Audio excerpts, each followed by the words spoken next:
Hi friends, welcome to my channel. ఈరోజు వెంకటాపురం నుంచి శ్రీశైలంకి ఎలా వెళ్ళాలనేది ఈ వీడియోలో చూసేసాం ఫ్రెండ్స్. ముందుగా అయితే ఇక్కడ శివాలయం ఉంది, దాంట్లోకి వెళ్ళి దర్శనం చేసుకొని బయలుదేరదాం ఫ్రెండ్స్. పదండి. శివాలయంలోకి వచ్చాక ఒక 5 నిమిషాలు కూర్చొని దర్శనం చేసుకున్నాం ఫ్రెండ్స్. ఇక్కడ దర్శనం చేసుకొని బయలుదేరదాం ఫ్రెండ్స్. మనం ఇక్కడ నుంచి అయితే నడుచుకుంటూ అయితే వెళ్ళాలి. మనం ఇంటి దగ్గర నుంచి వస్తున్నప్పుడే ఏమేమి తెచ్చుకోవాలని అయితే మాత్రం చెప్తాను చూడండి ఫ్రెండ్స్. ఇంటి దగ్గర నుంచి వస్తున్నప్పుడు మంచిగా ఒక బ్యాగ్, ఒక జత బట్టలు, తర్వాత ఒక వాటర్ బాటిల్, ఒక బ్లాంకెట్ అని ఒక స్వెటర్ తీసుకొని రండి ఫ్రెండ్స్. మీరు వేసుకునే అలవాటు ఉందంటే కనుక లుంగి షార్ట్ కూడా పెట్టుకొని వచ్చుకోండి. అలానే మీరు ఒకవేళ ఏమైనా మర్చిపోయినా అని ఇక్కడ తీసుకోవచ్చు. ఇక్కడ అన్నీ దొరుకుతాయి. ఇక్కడనే మెడికల్ షాప్ కూడా ఉంటుంది. ఇక్కడనే మీరు ట్యాబ్లెట్స్ కూడా తీసుకొని బయలుదేరవచ్చు ఫ్రెండ్స్. ముందుగా అయితే వెంకటాపురం నుంచి 1 కిలోమీటర్ నడుచుకుంటూ వచ్చాక ఇక్కడ ఎవరో దాతలు అన్నదానం పెడుతున్నారు. మనం ఇలాగనే అడవిలో ఒక 2 కిలోమీటర్ నడుచుకుంటూ వెళ్ళాలి.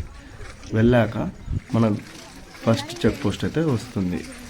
మీకు తెలియదు ఏమంటే ఇన్ని రోజులు ఎప్పుడు పెట్టండి, ఇప్పుడు కొత్తగా అయితే ఇక్కడ చెక్ పోస్ట్ అయితే పెడుతున్నారు ఫ్రెండ్స్. ఇది ఇంకా దర్గా దాటకుందుకే పెట్టేస్తున్నారు. అడవిలోకి స్టార్ట్ అయిన వెంటనే ఇక్కడ ఫస్ట్ చెక్ పోస్ట్ అయితే వచ్చేస్తుంది. ఇది కొత్తగా పెట్టినారు ఫ్రెండ్స్. ఇన్ని రోజులు అయితే అస్సలు లేకుంటుండే. ఇక్కడ మీరు ఏమైనా సిగరెట్లు కానీ బీడీలు కానీ అలా తాగేతోళ్ళు ఉంటాయన్నా దాపెట్టుకోండి, లేదంటే పాడేసేయండి ఫ్రెండ్స్. యాక్చువల్గా అంటే మేము పండగ కన్నా 9 డేస్ ముందరనే బయలుదేరినాం ఫ్రెండ్స్. అందుకోసం కొంచెం జనాలు కూడా చాలా తక్కువగానే ఉన్నారు. పండగకి ఒక 3 డేస్ ముందర నుంచి అయితే అన్న ఫుల్గా నడుస్తారు ఫ్రెండ్స్ జనాలు. అందరు అడుగుతున్నారు ఏమంటే ఫ్రెండ్స్ ఎప్పుడు బయలుదేరాలని చెప్పి. శివరాత్రి టైంలో అయితే మన తెలుగు ప్రజలు అయితే నడుస్తారు. మన ఉగాది టైంలో అయితే అన్న కర్ణాటక వాళ్ళు ఎక్కువ మంది అయితే నడుస్తారు ఫ్రెండ్స్. పాదయాత్ర ఎక్కడి నుంచి మొదలు పెడతారంటే ఫ్రెండ్స్ కర్నూలు జిల్లా నుంచి ఆత్మకూరుకి రావాలి. ఆత్మకూరు సిటీ నుంచి వెంకటాపురం దగ్గరకు వచ్చాక వెంకటాపురం నుంచి బయలుదేరాలి ఫ్రెండ్స్. వెంకటాపురం నుంచి 5 కిలోమీటర్స్ వచ్చాక ఇక్కడైతే దాతలు మనకు భోజనం అయితే పెడుతున్నారు. మనమైతే ఇక్కడనే భోజనం అయితే చేసుకొని ముందరికి నడుచుకుంటూ వెళ్తే వీరాంజనేయ స్వామి టెంపుల్ అయితే వస్తుంది ఫ్రెండ్స్. యాక్చువల్గా శ్రీశైలంకి వెళ్ళే టైం వచ్చేసి ఫ్రెండ్స్ ఈరోజు పొద్దున 5 గంటలకు బయలుదేరినాం వెంకటాపురంలో. అంటే రేపు నైట్ కల్లా శ్రీశైలంకి వెళ్ళిపోతాం ఫ్రెండ్స్. అడవిలో అయితే ఒకరోజు రాత్రి అయితే పడుకోవాల్సింది ఉంటుంది. అదే ఇంకొంచెం స్లోగా నడిచే వాళ్ళు అయితే కానీ ఈరోజు మార్నింగ్ అని బయలుదేరినామంటే ఫ్రెండ్స్ రేపు కాకుండా ఎల్లుండి వెళ్ళడానికైతే ఛాన్సెస్ ఉంటాయి. అదే వెళ్ళే వాళ్ళు ఒక రోజులో కూడా వెళ్ళే వాళ్ళు ఉంటారు. మార్నింగ్ 3కి బయలుదేరి మిడ్ నైట్ 10-11 కల్లా వెళ్ళిపోతారు ఫ్రెండ్స్. ఇక్కడ హనుమాన్ టెంపుల్ ఉంటుంది, దర్శనం చేసుకోండి ఫ్రెండ్స్.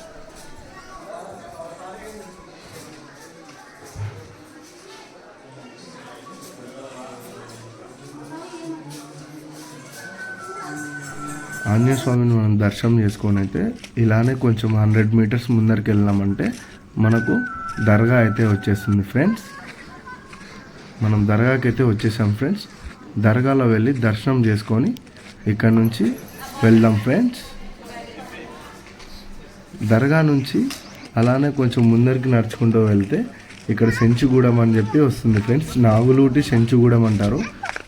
ఇక్కడ కొంతమంది సెంచోళ్ళు అయితే ఇక్కడనే జీవనం సాధిస్తున్నారు ఫ్రెండ్స్. ఇక్కడ నుంచి కొంచెం ముందరికి అలానే నడుచుకుంటూ మనం వెళ్ళామంటే అలానే కొంచెం ముందరికి నడుచుకుంటూ వచ్చినామంటే ఫ్రెండ్స్ మన గవర్నమెంట్ స్కూల్ కూడా ఉంది ఇక్కడనే సెంచుగూడెంలో. చూడండి ఫ్రెండ్స్.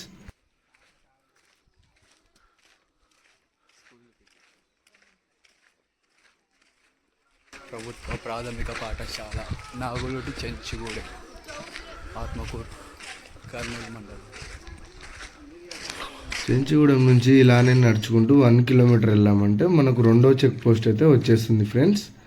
ఇక్కడ సిగరెట్లు కానీ గుట్కాలు కానీ అట్లాంటివి ఏమైనా ఉంటే పాడేసేయండి ఫ్రెండ్స్, లేదంటే దాపెట్టుకోండి.